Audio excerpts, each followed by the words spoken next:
नमस्कार दोस्तों, trading take channel में आपका स्वागत है। दोस्तों, इस वीडियो के माध्यम से मैं आपसे माइनर डीमैट अकाउंट के बारे में डिस्कशन करूंगा। दोस्तों, एक्चुअली मुझे बहुत सारे कमेंट्स आते हैं, यूट्यूब पे कमेंट्स आता है, व्हाट्सएप पे मैसेज आता है कि सर मुझे डीमैट अकाउंट से रिलेटेड मतलब कुछ ना कुछ दिक्कत है, किसी को कुछ दिक्कत है, किसी को कुछ दिक्कत है, मतलब उसमें क्लियरिटी नहीं है कि हमें डीमैट अकाउंट ओपन कैसे कराना है। सबसे बड़ी ये समस्या आती है। उसके बाद ओपन अगर करा लिए हैं तो शेयर कैसे खरीदना है, बेचना कब है, कब हम बेच सकते हैं, इस तरह के बहुत सारे क्वेश्चंस क्लाइंटों के दिमाग में आते हैं। तो दोस्तों, मैं स्टेप बाय स्टेप हर एक डाउट को, आपके जो डाउट्स हैं उसको मैं क्लियर करूंगा ताकि आपके डाउट्स क्लियर रहें, आप प्रॉपर तरीके से समझ जाएं, ताकि आप जब डीमैट अकाउंट ओपन कराएं, माइनर का प्रोसेस कराएं, तो आपको वहां पे कोई दिक्कत ना आए।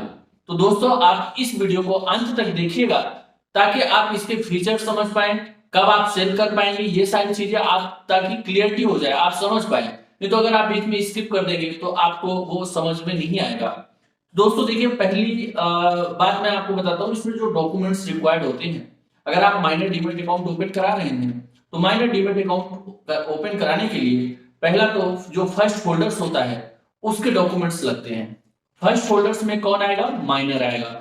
फर्स्ट होल्डर के आधार कार्ड लगेंगे, पैन कार्ड लगेंगे, उनका पासबुक लगेगा, फोटो लगेगा, साथ में मेल आईडी, मोबाइल नंबर, ये सारे डॉक्यूमेंट के साथ। इसके साथ साथ आपका गाइडेंस, जो आपके गार्जियन है, गार्जियन का भी, जैसे माता पिता हो गए तो इनका, या माता या पिता दो में किसी का एक का आप डॉक्यूमेंट्स, आधार कार्ड और पैन कार्ड दे सकते हैं। क्योंकि दोस्तों, जब इसका डीमैट अकाउंट का ओपनिंग का माइनर का प्रोसेस होता है तो माइनर के लिए दो केवाईसी होता है। एक केवाईसी उनके पेरेंट्स का होता है और दूसरा जो माइनर क्लाइंट्स है, फर्स्ट होल्डर्स हैं, उनका होता है।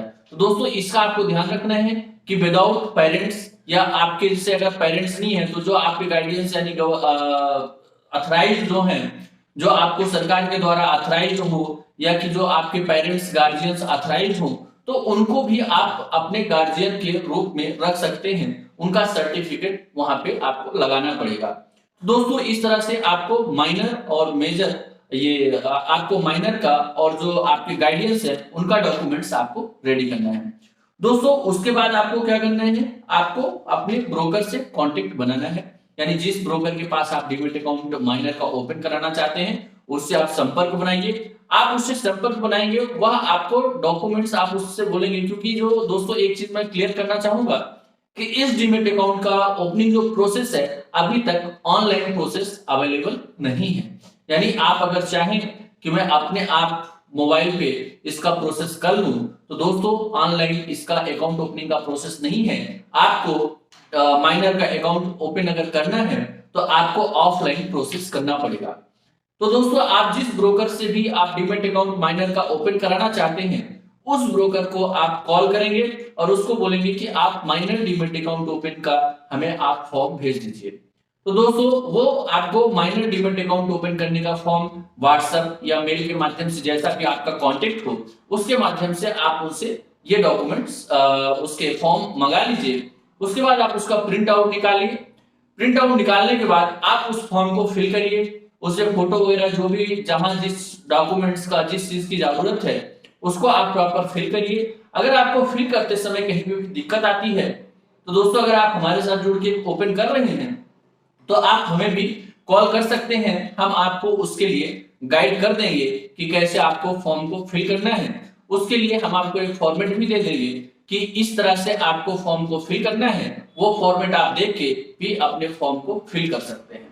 दोस्तों, आप सारे जो फॉर्म है उसको फिल करेंगे। उसके बाद जो आपके डॉक्यूमेंट्स हैं उसको भी आप प्रिंट आउट निकला के अपने पास रखेंगे और उस सारे प्रिंट आउट्स पे आपके सिग्नेचर करने होंगे। उसके साथ साथ आपका जो फॉर्म पे जहां पे भी सिग्नेचर की आवश्यकता है वहां पे आप सिग्नेचर करके और वह फॉर्म रेडी करेंगे। रेडी करने के बाद आपको दोस्तों, जो हर एक ब्रोकिंग फर्म का केवाईसी टीम होता है, तो उस ब्रोकिंग फर्म के केवाईसी टीम में आपको वो डॉक्यूमेंट्स कोरियर करना होगा। दोस्तों, आपको यह डॉक्यूमेंट्स जैसे ही आप कोरियर करेंगे तो उसके बाद वहां पे पहुंचेगा। पहुंचने के एक हफ्ते के अंदर आपका जो डीमैट अकाउंट है माइनर का, वह एक्टिवेट हो जाता है। अगर इस दरमियान आपका डीमेट अकाउंट एक्टिवेट नहीं हुआ है तो आप अपने ब्रोकर से संपर्क करके और उसकी जानकारी ले सकते हैं कि हमारे डीमेट अकाउंट ओपनिंग का जो प्रोसेस है उसका स्टेटस क्या है। दोस्तों इसमें जब आप कोरियर करें तो उसका स्लिप रखे रहें, ताकि कई बार ऐसा होता है कि वहां फॉर्म पहुंचा, हो सकता है कि उन्होंने ना देखा हो, तो जब आप स्लिप बताएंगे तो उससे वो वहां पे मैच कर पाएंगे। तो उस स्लिप को जो कुरियर आप करें तो उसका स्लिप आप अपने पास रखें, ताकि नेक्स्ट टाइम जब आप कांटेक्ट करें ब्रोकर से तो आप उसको ये दिखा सके कि मैंने आपको भेजा था, रिसीव हुआ है या नहीं हुआ है, आप उसको उससे वेरीफाई कर पाएंगे।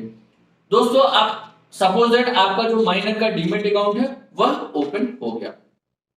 दोस्तों माइनर डीमेट अकाउंट ओपन हो गया। अब इसमें दो कंडीशंस होते हैं फंड ट्रांसफर के लिए। तो दोस्तों आप माइनर की डीमेट अकाउंट से भी फंड ऐड कर सकते हैं। अगर माइनर, कई बार होता है कि माइनर का डीमेट अकाउंट आप ओपन कराने जाते हैं और वहां से आपको चेक नहीं मिलता, कई बार आपको एटीएम नहीं मिलता, तो ऑनलाइन आप एक्टिवेट नहीं कर पाते हैं, नेट बैंकिंग वगैरह आप चालू नहीं कर पाते हैं, जिसकी वजह से आपको फंड ट्रांसफर करने में दिक्कत आती है। तो दोस्तों आप अपने पेरेंट्स यानी जो जिनको आप अपने सेकेंड होल्डर में रखे हैं गार्जियन के रूप में, उनके भी सेविंग अकाउंट से आप अपने डीमेट अकाउंट में फंड ट्रांसफर कर सकते हैं। यानी माइनर के डीमेट अकाउंट में जो गार्जियन हैं उनके अकाउंट से भी फंड ट्रांसफर कर सकते हैं। दोस्तों उस अकाउंट को भी उस डीमेट से लिंक कराना होगा जिस अकाउंट से आप ट्रांसफर करना चाहते हैं। अब दोस्तों सपोज दैट आपने उसमें फंड ऐड कर लिया। अब इस डीमेट में केवल आप इन्वेस्टमेंट कर सकते हैं, यानी कि आप इसमें ट्रेडिंग नहीं कर सकते हैं। यह जो माइनर का डीमेट अकाउंट होता है यह केवल और केवल इन्वेस्टमेंट पर्पस के लिए होता है। यानी जो जिम्मेदार माता पिता होते हैं, हर एक जिम्मेदार माता पिता यही सोचता है कि जब हमारे बच्चे बड़े हों, उनकी अगर शादी करना है, पढ़ाई कराना है, तो वो उनके बचपन से ही कुछ ऐसे इन्वेस्टमेंट करके रखते हैं कि ताकि जब बड़ा इन्वेस्टमेंट या पैसे की जरूरत हो उस समय वह हमारा इन्वेस्टमेंट काम आए। तो यह एक जो समझदार माता पिता होते हैं, जिम्मेदार होते हैं, वो इस तरह की चीजें करते हैं। तो दोस्तों आप उसमें उस लिमिट में केवल आप इन्वेस्टमेंट कर सकते हैं। अब आप सपोज दैट इन्वेस्टमेंट कर रहे हैं, अब आपको कहीं ऐसा बीच में लगता है कि मुझे अपना शेयर सेल करना है। अब आप अभी 18 साल कंप्लीट नहीं हुए हैं, तो उस कंडीशन में अगर आप अपना शेयर सेल करना चाहते हैं तो आपको अपना जो शेयर है वो अपने पेरेंट्स के अकाउंट में ट्रांसफर करना होगा। यानी आप अपने पेरेंट्स के अकाउंट में ट्रांसफर करेंगे डीमेट अकाउंट में, और उस डीमेट अकाउंट से आप उस शेयर को सेल कर पाएंगे। यानी कि आप अपने डीमेट अकाउंट में शेयर को सेल नहीं कर सकते, बिकॉज वह डीमेट ट्रेडिंग के लिए अवेलेबल नहीं है। यानी केवल आप उसमें इन्वेस्टमेंट कर सकते हैं, यानी आप शेयर को खरीद सकते हैं, उसमें बेच नहीं सकते हैं। दोस्तों ये बहुत बड़ी ये दिक्कत आ रही थी, बहुत सारे लोगों का इससे रिलेटेड क्वेश्चन आ रहा था। तो आप इसमें क्लियर कर लें कि आप उस डीमेट में, अब सपोज दैट दोस्तों आप 18 साल के कंप्लीट हुए हैं, तो उस कंडीशन में जो आपका मेजर का पैन कार्ड होगा वह पैन कार्ड आप अपने ब्रोकर को भेजेंगे और आप अपने डीमेट को माइनर से मेजर में कन्वर्ट कराएंगे। उस कंडीशन में फिर आप उसमें इंट्राडे ट्रेडिंग भी कर सकते हैं, डेली शेयर खरीद भी बेच सकते हैं, आईपीओ में भी निवेश कर सकते हैं। तो उसके बाद आप उसके लिए एलिजिबल होंगे। तो दोस्तों इस तरह से आपको अपना जो माइनर डीमेट अकाउंट का अगर आप प्रोसेस कराना चाहते हैं तो आप हमारे ऑफिशियल नंबर 8269154009 पे संपर्क कर सकते हैं। आपको हमारे द्वारा भी माइनर डीमेट अकाउंट ओपनिंग के लिए सपोर्ट प्रोवाइड कर दिया जाएगा। साथ में दोस्तों इस तरह के अपडेट्स पाने के लिए चैनल को सब्सक्राइब कीजिए, लाइक कीजिए, साथ में बेल आइकन दबाइए ताकि जो इस तरह के नेक्स्ट वीडियो बनाए उसका नोटिफिकेशन आपको प्राप्त हो। नमस्कार, धन्यवाद।